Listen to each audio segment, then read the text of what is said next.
Hello friends, welcome back my education Anupriya YouTube channel. आज के video में हम अध्याय 5 समांतर श्रेणियों में प्रश्नावली 5.2 के प्रश्नों को हल करेंगे। तो प्रश्न 1 है हमारा, निम्नलिखित सारणी में रिक्त स्थानों को भरिए जहां AP का प्रथम पद A, सार्वंतर D और nवां पद AN है। तो यहाँ पे क्या है, अपने बुक में देखना कि सारणी बनी हुई है जिसमें क्या है, रिक्त स्थान दिया है, वहाँ पे हमको ज्ञात करके बताना है। तो पहली सारणी है 7, 3, 8 और यहाँ पे ये जो है हमको ज्ञात करके बताना है। तो इसमें क्या क्या दिया है इसको हल करते हैं। तो हल करेंगे, दिया है ए प्रथम पद A बराबर हो जाएगा हमारा 7 और सार्वंतर D बराबर हो जाएगा 3, D बराबर 3 दिया है और N बराबर कितना दिया है 8। और हमको क्या करना है, AN ज्ञात करना है, ये हमको ज्ञात करके बताना है। तो AN ज्ञात करने के लिए क्या करेंगे, हम AN व पद ज्ञात कर लेंगे। तो AN बराबर क्या होता है, AN बराबर A प्लस n-1 D। तो मान रख देंगे। अब यहाँ पे हम A का मान कितना है हमारे पास 7 धन n-1, तो n का मान कितना है 8 ऋण 1 और D का मान है 3। तो यहाँ पे क्या आ जाएगा 3 बराबर 7 धन 8 में से 1 जाएगा तो 7 बचेगा गुणित 3 हो जाएगा। 7 और 7 कितना होता है 14 गुणित 3 हो जाएगा।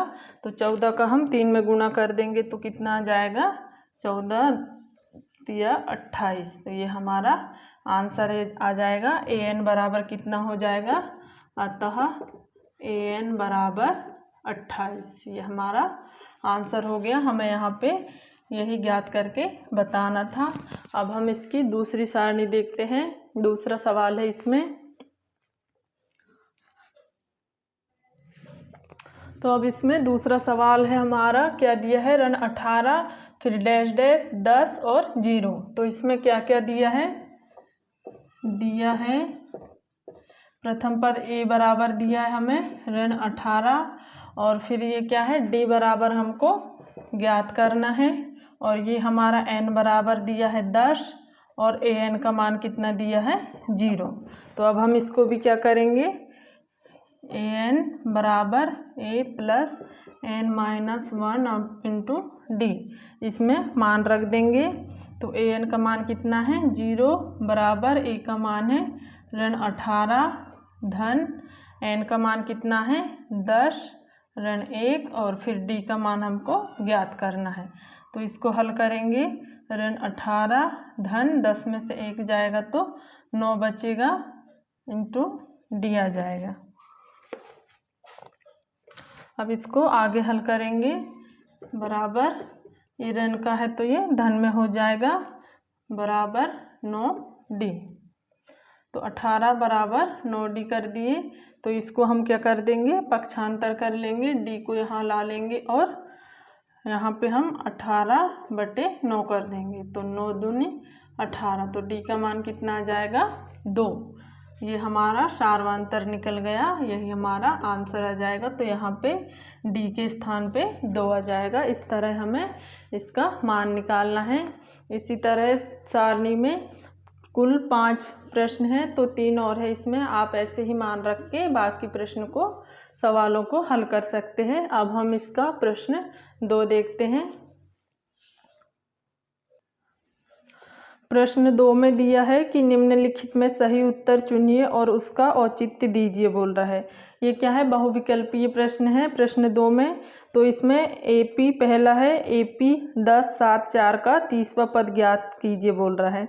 तो हमें इसमें पद में 30वें पद में मान रख के निकाल लेना है। तो इसका पहले वाले का C आंसर आ जाएगा ऋण 77 और दूसरा है AP ऋण 3 ऋण 1/2 और 2 का 11वां पद है। तो इसमें भी हमको 11वां पद निकाल के ये मान निकाल लेना है। तो इसका आंसर आ जाएगा B में 22 आप इसको निकाल के देख सकते हैं, क्योंकि इसमें क्या है, आप nवां पद जैसे a+2d a+3d चौथा 5वां पद निकालते हैं, वैसे ही 30वां पद निकालना है पहले में और दूसरे में 11वां पद निकालना है। अब हम प्रश्न 3 के सवालों को देखते हैं। तो प्रश्न 3 है हमारा, निम्नलिखित समांतर श्रेणियों में रिक्त खानों के पदों को ज्ञात कीजिए बोल रहा है।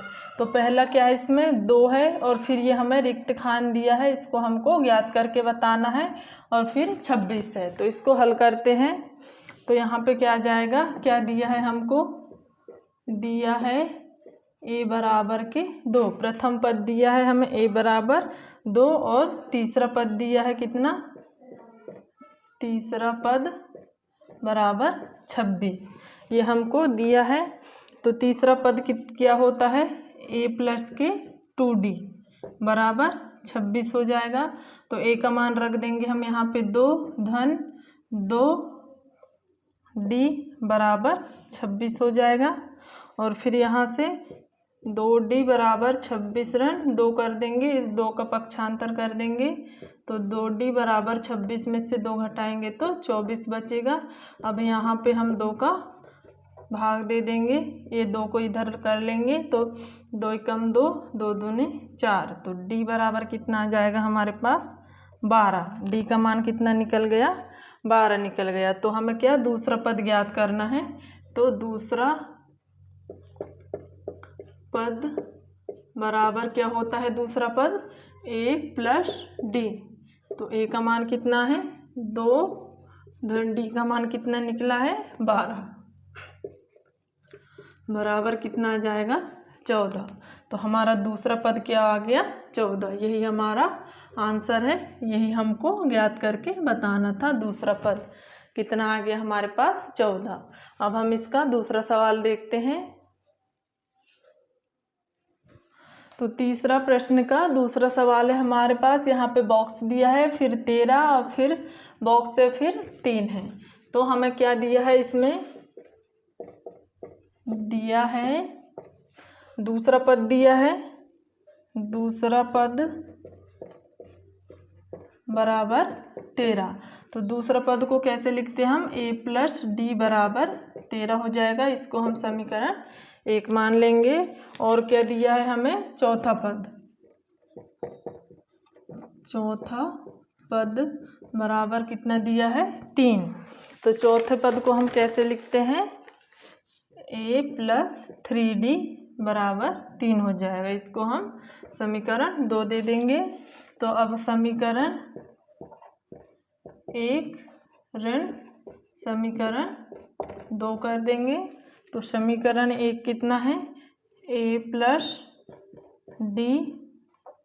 ऋण a+3d हो जाएगा, ये समीकरण 1 से, और ये समीकरण 2 से, बराबर 13 ऋण 3।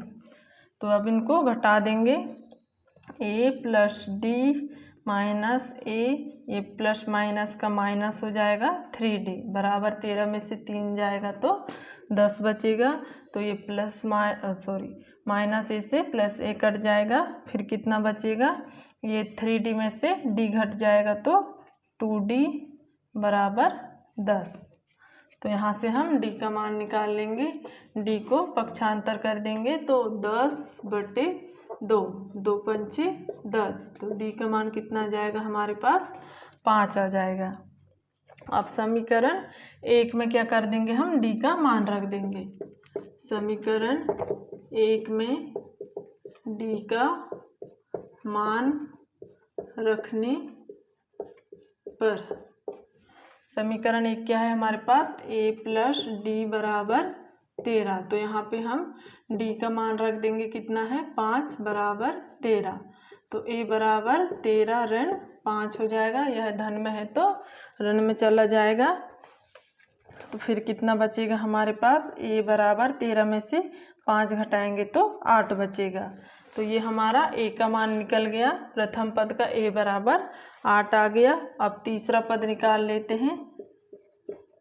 तीसरा पद बराबर क्या होता है, a+ के 2D। अब यहाँ पे हम मान रख देंगे, a का मान कितना आ गया 8 प्लस 2D का मान कितना आ गया 5, तो बराबर 8 धन 10 हो जाएगा। 2 का गुना 5 में करेंगे बराबर कितना आ जाएगा 18। ये हमारा तीसरा पद का मान निकल गया, ये हमारा आंसर हो जाएगा। तो हमें यहाँ पे क्या क्या ज्ञात करना था, प्रथम पद ज्ञात करना था, तो वो कितना आ गया a बराबर 8 आ जाएगा यहाँ पे, और फिर सार्वंतर d बराबर कितना आ जाएगा, सॉरी यहाँ पे हमको तीसरा पद ज्ञात करना था, तो ये 18 हो गया बाकी, और पहला 8 आ गया। तो इस तरह हमें इन खाली बॉक्सों के मान निकालना है। तो ये हमारा आंसर हो गया। अब इसका हम एक और सवाल देख लेते हैं। तो प्रश्न 3 का चौथा सवाल है हमारा। प्रथम पद दिया हमें ऋण 4, दूसरा, तीसरा, चौथा और पांचवा पद हमको ज्ञात करना है, और छठवां पद क्या है 6 दिया है। तो इसको हल करते हैं। तो इसमें क्या दिया है, हमें दिया है प्रथम पद a बराबर ऋण 4 दिया है। तो प्रथम पद को कैसे लिखते हैं, a से ही डिनोट करते हैं, तो a बराबर ऋण 4 हो जाएगा। और क्या दिया है हमें, छठवां पद बराबर 6, छठवां पद बराबर 6 दिया है। तो हम इसको छठवां पद को कैसे लिखते हैं, a प्लस के 5d बराबर 6। अब यहाँ पे हम a का मान रख देंगे, ऋण 4 धन 5d बराबर 6 हो जाएगा। तो 5d बराबर 6, ऋण 4 का क्या हो जाएगा, धन हो जाएगा। तो 5d बराबर कितना हो गया 10। अब यहाँ से हम 5 को पक्षांतर कर देंगे, तो ये 5 दूना 10 हो जाएगा। तो d का मान कितना निकल जाएगा, हमारे पास 2 निकल जाएगा। अब हम क्या कर लेंगे, इसका दूसरा पद ज्ञात करना है। तो दूसरा पद बराबर क्या होता है, a प्लस के d। तो a का मान कितना है ऋण 4 धन d का मान कितना निकला 2। तो यहाँ पे कितना हो जाएगा, बड़ी संख्या क्या है माइनस की है, तो ये घट जाएगा, तो ऋण 2 आ जाएगा। ये हमारा दूसरा पद निकल गया। और फिर हमें कौन सा तीसरा पद निकालना है। तो तीसरा पद बराबर कितना होता है, a प्लस के 2d। तो a का मान ऋण 4 धन 2, d का मान 2, तो बराबर ऋण 4 धन 2 दूना 4 हो जाएगा। तो ये धन 4 और ऋण 4 कट जाएंगे, तो यहाँ पे 0 बचेगा। ये हमारा तीसरा पद निकल गया। अब हमको क्या करना है, चौथा पद निकालना है। चौथा पद बराबर a प्लस के 3d हो जाएगा। तो a का मान ऋण 4 धन 3 और d का मान 2, ऋण 4 धन 3 दूनी 6 होता है। तो यहाँ पे बड़ी संख्या क्या है, प्लस की है, तो यहाँ पे प्लस का 2 आ जाएगा। अब इसी तरह हम पांचवा पद निकाल लेंगे। पांचवा पद बराबर a प्लस 4d। तो a का मान है ऋण 4 प्लस 4d का मान है 2, तो बराबर ऋण 4 धन 4 दूना 8। तो यहाँ पे भी क्या है, बड़ी संख्या प्लस में है, तो ये प्लस का 4 आ जाएगा। तो हमारे पास क्या है, दूसरा, तीसरा, चौथा और पांचवा पद चारों हमने ज्ञात कर लिया। तो यही हमको निकालना था। तो यहाँ पे कितना आ जाएगा, दूसरा पद कितना आ गया ऋण 2, तीसरा पद 0 और चौथा पद है 2 और पांचवा पद 4। इस तरह हमें इनके मान ज्ञात करके बताना है। तो आज के लिए इतना ही, मिलते हैं नेक्स्ट वीडियो में। वीडियो पसंद आया हो तो प्लीज़ लाइक करें, शेयर करें और एजुकेशन अनुप्रिया चैनल को सब्सक्राइब करना ना भूलें। Thanks for watching my video.